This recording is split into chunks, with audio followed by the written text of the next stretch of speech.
Hello दोस्तों, कैसे हैं आप लोग। आशा करते हैं आप लोग अच्छे होंगे और आप लोग की पढ़ाई भी अच्छी चल रही होगी। आप लोग सबको पता है कि यूपी पीसीएस का नोटिफिकेशन आ गया है और हमारा बिहार पीसीएस का एग्ज़ाम बहुत नज़दीक आ गया है। तो आप लोग को ये भी पता है कि मैं घटना चक्र पूर्वावलोकन के आधुनिक भारत की सीरीज़ को लेकर आई हूँ, जिसमें हम 14 टॉपिक कर चुके हैं। आज हमारा 15वां टॉपिक है और मेरे इसी चैनल पे घटना चक्र पूर्वावलोकन की पॉलिटी सीरीज़ भी चल रही है, जिसमें 29 टॉपिक हो चुका है। तो आज का टॉपिक है कि भारत से बाहर क्रांतिकारी गतिविधियाँ। तो इसके कुछ शॉर्ट नोट्स हैं, फिर उसके बाद हम क्वेश्चन को देखते हैं दोस्तों। जनवरी 1905 में लंदन में श्याम जी कृष्ण वर्मा द्वारा द इंडियन सोशियोलॉजिस्ट नामक जनरल समाचार पत्र का प्रकाशन किया गया था। तो कौन से समाचार पत्र का प्रकाशन किया गया था? तो द इंडियन सोशियोलॉजिस्ट, उनके ही द्वारा फरवरी 1905 में लंदन में ही इंडियन होम रूल सोसाइटी की स्थापना की गई थी। पहले वो जनवरी में इंडियन सोशियोलॉजिस्ट समाचार पत्र निकालते हैं और फिर फरवरी में 1905 में ही इंडियन होम रूल सोसाइटी की स्थापना करते हैं तथा जुलाई 1905 में लंदन में इंडिया हाउस भी स्थापित करते हैं। तो ये पहले जनवरी में समाचार निकालते हैं द इंडियन सोशियोलॉजिस्ट, फिर फरवरी में 1905 में ही ये इंडियन होम रूल सोसाइटी की स्थापना करते हैं और जुलाई 1905 में इंडिया हाउस की भी स्थापित करते हैं। इनके द्वारा ब्रिटेन में भारतीय क्रांतिकारी गतिविधियों को एक संगठित आधार मिला था। वर्ष 1913 में अमेरिका के पश्चिमी तट पर भारतीय प्रवासियों ने Hindustan association of the Pacific coast, जिसका अन्य नाम था association of Hindustan workers of Pacific coast, इसका अन्य नाम था association of Hindustani workers of the Pacific coast या हिंदुस्तानी 1913 में अमेरिका के पश्चिमी तट पर भारतीय प्रवासियों ने Hindustan association of the Pacific coast, जिसका अन्य नाम association of Hindustani worker of Pacific coast या Hindustani workers of the Pacific coast नामक संस्था की स्थापना की थी। इस पार्टी की या संस्था का मुख्यालय संयुक्त राज्य अमेरिका के सैन फ्रांसिस्को में था। इस संस्था ने गदर नामक एक समाचार पत्र भी निकाला था और इसका नाम भी गदर पार्टी भी पड़ गया था। लाला हरदयाल इस संस्था के मनीषी पद प्रदर्शक थे।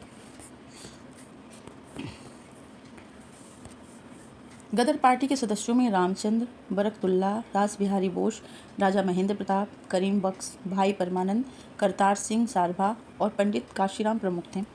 राजा महेंद्र प्रताप ने अपने सहयोगी बरकतुल्ला के साथ प्रथम विश्व युद्ध के दौरान 1905 में काबुल अफगानिस्तान में भारत की पहली अस्थायी सरकार का गठन किया था। इस अस्थायी सरकार में राजा महेंद्र प्रताप स्वयं के राष्ट्रपति और बरकतुल्ला प्रधानमंत्री थे। मैडम कामा का जन्म 24 सितंबर 1861 को हुआ था। इनके माता पिता पारसी थे। सोराबाजी फ्रॉमजी पटेल इनके पिता थे और जयजीबाई सोराबाजी पटेल इनकी माता थी। इनका विवाह रुस्तम के आर कामा से हुआ था, जो एक प्रसिद्ध वकील थे। मैडम कामा ने भारतीय राष्ट्रीय आंदोलन के महान अग्रणी नेता दादाभाई नौरोजी की निजी सचिव थी। ये जो मैडम कामा थी, ये दादाभाई नौरोजी के निजी सचिव के रूप में सेवा की थी। ये भीखाजी रुस्तम कामा क्रांतिकारी राष्ट्रवाद की समर्थक थी। उन्होंने यूरोप एवं अमेरिका में क्रांतियों के विचारों का संचालन किया। वर्ष 1907 में इन्होंने स्टुटगार्ट, जर्मनी में आयोजित अंतर्राष्ट्रीय समाजवादी कांग्रेस में भाग लिया। यह विदेशी भूमि पर भारतीय ध्वज फहराने वाली पहली भारतीय थी। वह विदेशी भूमि पर भारतीय ध्वज फहराने वाली प्रथम भारतीय थी। यहाँ फहराया गया झंडा कलकत्ता के झंडे का परिवर्तित रूप था। वह भारतीय क्रांति की माँ के रूप से विख्यात हुई। मतलब मैडम भीखाजी कामा जो है भारतीय क्रांति की माँ के नाम से रूप में विख्यात हुई थी। इंग्लैंड में अंग्रेज अधिकारियों की हत्या के आरोप में मदन लाल ढींगरा और उधम सिंह को फांसी की सजा मिली थी। ज्ञातव्य है कि मदन लाल ढींगरा ने 1 जुलाई 1909 में लंदन में नेशनल इंडियन एसोसिएशन के वार्षिक समारोह में भारत के राज्य सचिव के राजनीतिक सलाहकार कर्जन वायली और डॉक्टर कवास लाल काका को गोलियों से भून दिया था। फलतः उन्हें फांसी की सजा दी गई थी। उधम सिंह ने जलियांवाला बाग के अप्रत्यक्ष रूप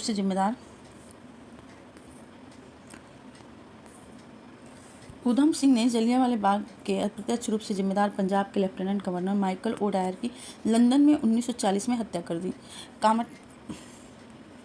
अप्रत्यक्ष रूप से जिम्मेदार पंजाब के लेफ्टिनेंट गवर्नर माइकल ओडायर की लंदन में 1940 में हत्या कर दी गई थी। कामटा मारू या कोमाटामारू हांगकांग से कनाडा की यात्रा पर निकला एक जलपोत्र था। वर्ष 1914 में गुरदीत सिंह ने किराए पर लेकर उस पर 376 यात्रियों को बैठाकर कनाडा के बंदरगाह वैंकूवर की ओर प्रस्थान किया था। जहाज के तट पर पहुंचने के बाद कनाडाई अधिकारियों ने भारतीय यात्रियों की घेराबंदी कर उन्हें देश में प्रवेश करने से रोक दिया था। यात्रियों के अधिकारों की लड़ाई लड़ने हेतु हुसैन रहीम, बलवंत सिंह और सोहनलाल पाठक की अगुवाई में शोर कमेटी या तटीय कमेटी का गठन हुआ था। तो शोर कमेटी की किसकी अगुवाई में गठन हुआ था? तो हुसैन रहीम, बलवंत सिंह और सोहनलाल पाठक की अगुवाई में ये शोर कमेटी का गठन हुआ था। अमेरिका में रह रहे भारतीय भगवान सिंह, बरकतुल्ला, रामचंद्र, सोहन सिंह ने यात्रियों के समर्थन में आंदोलन चलाया। कामागाटामारू जहाज के बजबस कलकत्ता पहुंचने पर क्रुद्ध यात्रियों ने पुलिस से संघर्ष हुआ। क्रुद्ध यात्रियों का और पुलिस का संघर्ष हुआ, जिसमें लगभग 20 कामागाटामारू शहीद स्मारक के अनुसार कुल 21 यात्री मारे गए। इसमें 20 यात्रियों की मौत पुलिस संघर्ष के दौरान तथा एक यात्री की मौत डूबने से हुई थी। यात्री मारे गए और 202 यात्रियों को गिरफ्तार कर लिया गया। रासबिहारी बोस जापान में रह रहे भारतीय अप्रवासी थे। रासबिहारी बोस जापान में रह रहे भारतीय प्रवासी थे और 28 से 30 मार्च 1942 के दौरान राजनीतिक समस्याओं पर विचार विमर्श हेतु उन्होंने टोक्यो में भारतीयों का एक सम्मेलन आयोजित किया और जून 1942 में बैंकॉक सम्मेलन में इनको विधिवत रूप प्रदान किया गया और एवं सुभाष चंद्र बोस को निमंत्रित किया गया। इसी सम्मेलन में रासबिहारी बोस ने इंडियन इंडिपेंडेंस लीग की स्थापना की। क्वेश्चन देख लेते हैं दोस्तों। पहला क्वेश्चन है, लंदन में इंडियन होम रूल सोसाइटी को प्रारंभ कौन किया था? तो श्यामजी कृष्ण वर्मा। फरवरी 1905 में लंदन में श्यामजी कृष्ण वर्मा ने national Indian home rule society की स्थापना की। इन्होंने इंडिया हाउस की भी स्थापना की। यहाँ एक समाचार पत्र द इंडियन सोशियोलॉजिस्ट का भी प्रकाशन किया था। ये जनवरी में प्रारंभ किया था। और लंदन में सरकारी तंत्र के विशेष सक्रिय होने के कारण श्यामजी कृष्ण वर्मा वहाँ से पेरिस और अंततः जेनेवा चले गए थे। श्यामजी कृष्ण वर्मा ने इंडियन होम रूल सोसाइटी की स्थापना कहाँ की थी? तो लंदन में की थी। इंडियन होम रूल सोसाइटी स्थापित हुई थी तो 1905 में स्थापित हुई थी। लंदन में इंडिया हाउस की स्थापना किसने किया था? तो श्यामजी कृष्ण वर्मा ने ही किया था। लंदन में इंडिया हाउस के संस्थापक कौन थे? तो श्यामजी कृष्ण वर्मा थे। वर्ष 1911 में कैलिफोर्निया विश्वविद्यालय में भारतीय दर्शन शास्त्र के प्रोफेसर बनने का किसे अवसर मिला था? तो ये हरदयाल को मिला था। 1911 में कैलिफोर्निया विश्वविद्यालय में भारतीय दर्शन शास्त्र के प्रोफेसर बनने। लाला हरदयाल एक भारतीय क्रांतिकारी और विद्वान थे। इन्हें अमेरिका के कैलिफोर्निया राज्य में स्थित स्टैनफोर्ड विश्वविद्यालय में भारतीय दर्शन और संस्कृत पढ़ाने के लिए नियुक्त किया गया था। वो कौन था जिसने गदर पार्टी को स्थापित किया था? तो ये थे लाला हरदयाल ने ही गदर पार्टी को स्थापित किया था। वर्ष 1913 में सोहन सिंह भाखना ने अपने अन्य सहयोगियों के साथ मिलकर Hindustan association of the Pacific coast, जिसका अन्य नाम Hindustani workers of Pacific coast या association of Hindustani workers of Pacific coast नामक संस्था की स्थापना की। इस संस्था ने गदर नामक एक अखबार निकाला जिससे इसका नाम भी गदर पार्टी ही पड़ गया। लाला हरदयाल इस संस्था के मनीषी पथ प्रदर्शक थे। चूंकि विकल्प में सोहन सिंह भाखना नहीं है, इसलिए विकल्प ए सही है।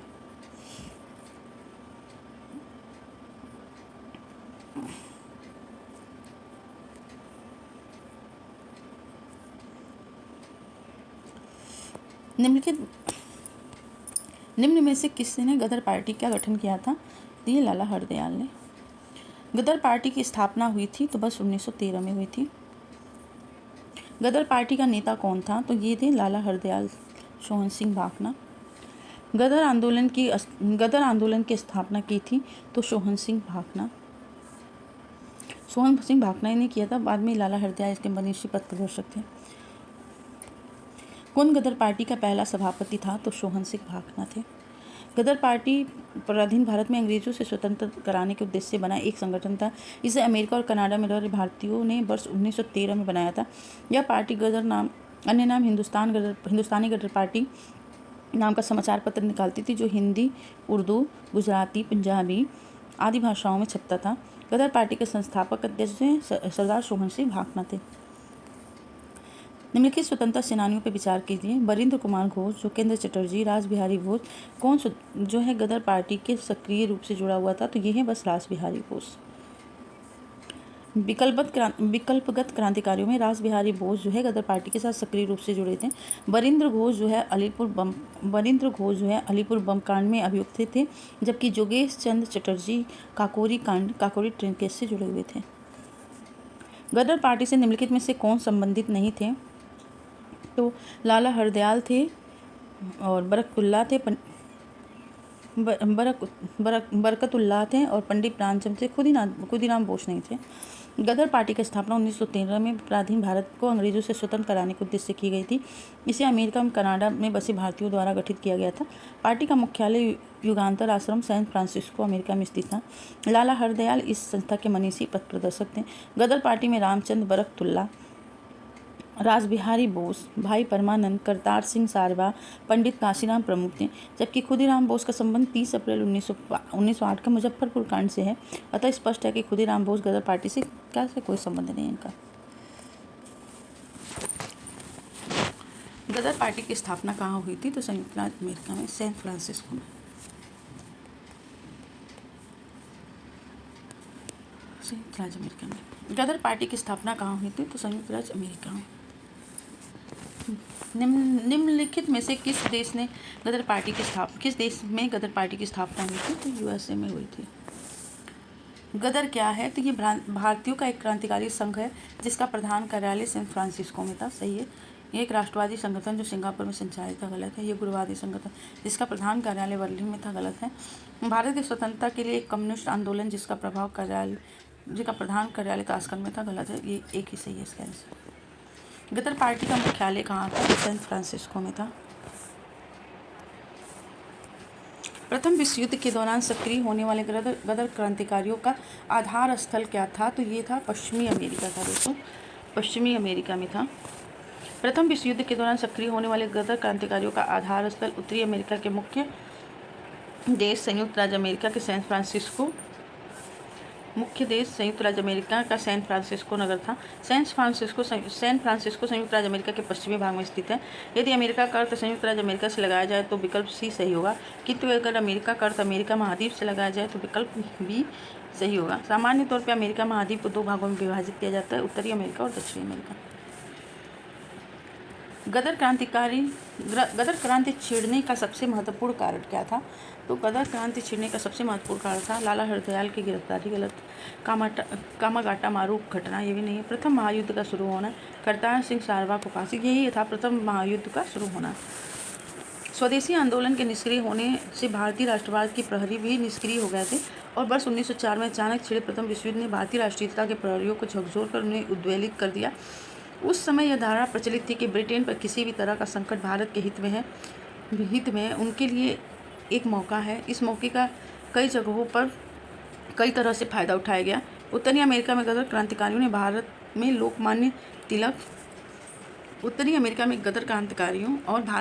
तिलक, एनी बेसेंट और स्वदेशी संगठनों ने इस मौके का लाभ उठाया। गदर क्रांतिकारियों ने सशक्त संघर्ष के माध्यम से अंग्रेजी हुकूमत को उखाड़ फेंकने का प्रयास किया।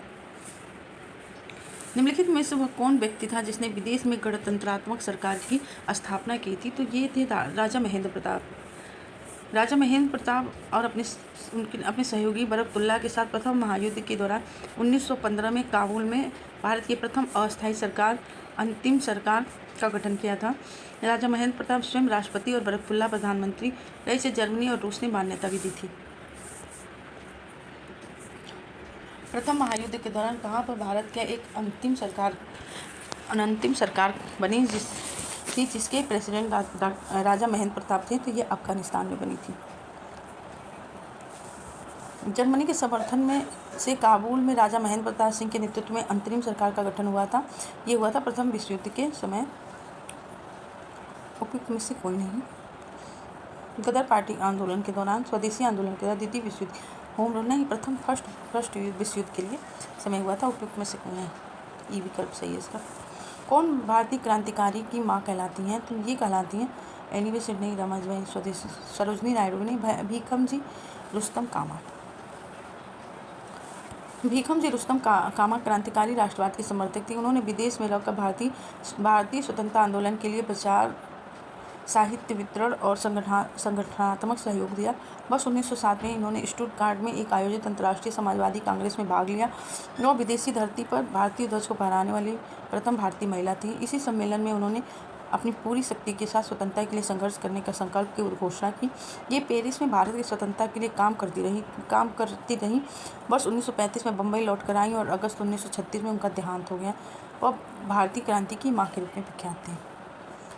मैडम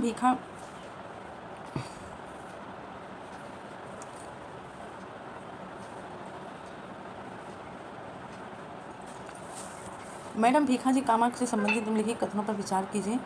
मैडम कामा ने 1907 में पेरिस में आयोजित अंतर्राष्ट्रीय सोशलिस्ट सम्मेलन में, नहीं स्टुटगार्ट में था, ये नहीं है। मैडम भीखा जी कामा जो है, मैडम कामा दादा भाई नौरोजी के निजी सचिव रही हैं, तो ये सही है। ये यहाँ पे पेरिस में आयोजित सोशलिस्ट सम्मेलन में राष्ट्रीय ध्वज फहराया था, तो नहीं। मैडम कामा के माता पिता पारसी थे, तो ये भी सही है। इसमें 2 और 3 सही हैं।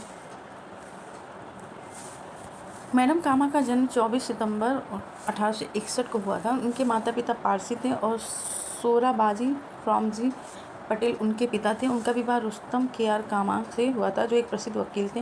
मैडम कामा ने राष्ट्रीय आंदोलन के महान अग्रणी भारतीय नेता दादा भाई नौरोजी की निजी सचिव के रूप में सेवा की।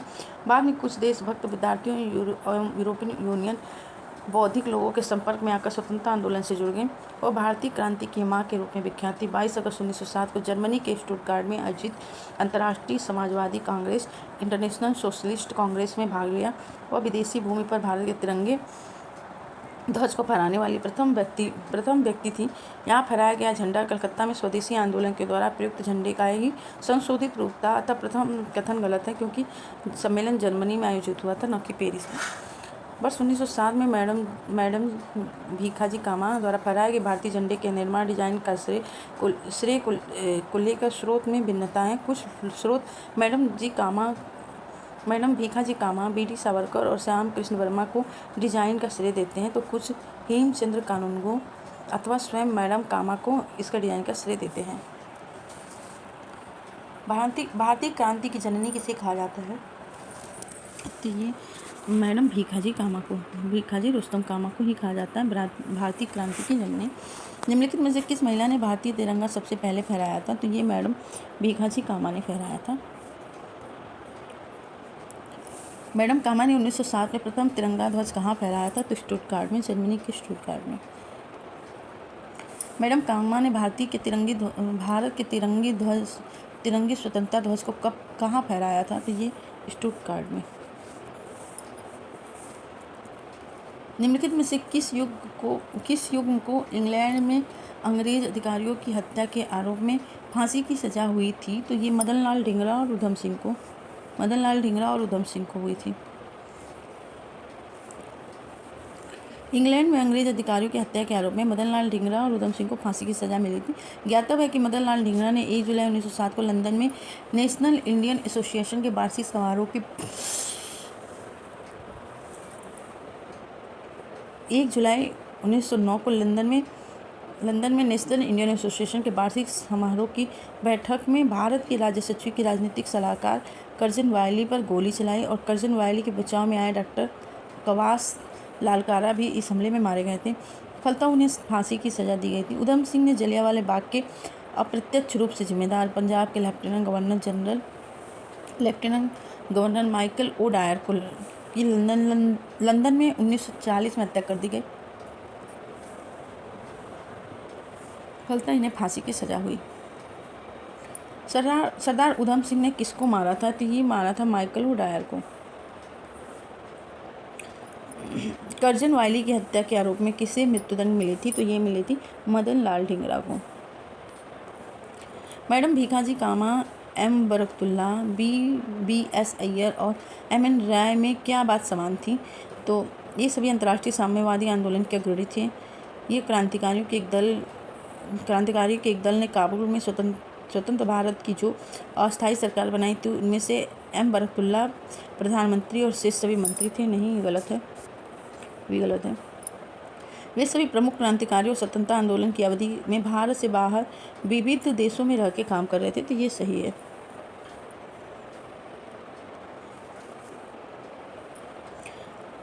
कामागाटा मारू क्या है? तो कामागाटा मारू एक कनाडा की यात्रा पर निकला एक जलपोत था। कामागाटा मारू कनाडा की यात्रा पर निकला एक जलपोत था जिसे वर्ष 1914 में गुरदीत सिंह ने किराए पर लेकर 376 यात्रियों को बैठाकर कनाडा के बंदरगाह वैंकूवर की ओर प्रस्थान किया था। तट पर पहुंचने के बाद कनाडाई अधिकारियों ने भारतीय यात्रियों की घेराबंदी कर उन्हें देश में प्रवेश करने से रोका था। कामागाटा मारू प्रसिद्ध है एक जलपोत के नाते।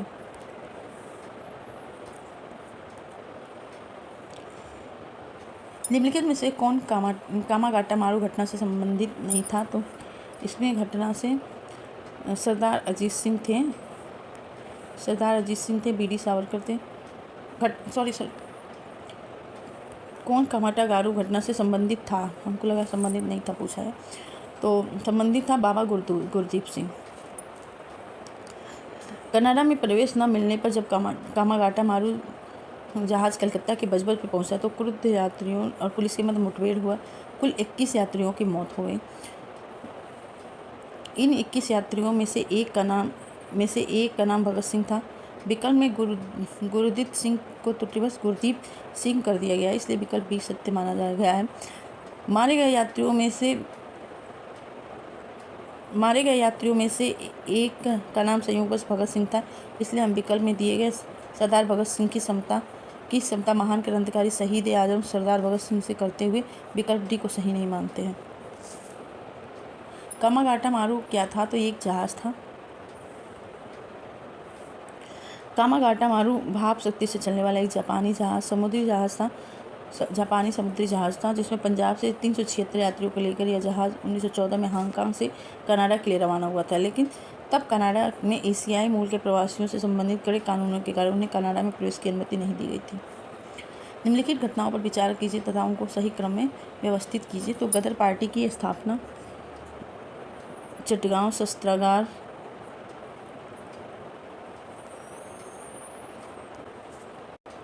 गदर पार्टी की स्थापना 1913, चटगांव शस्त्रागार जो है 1930,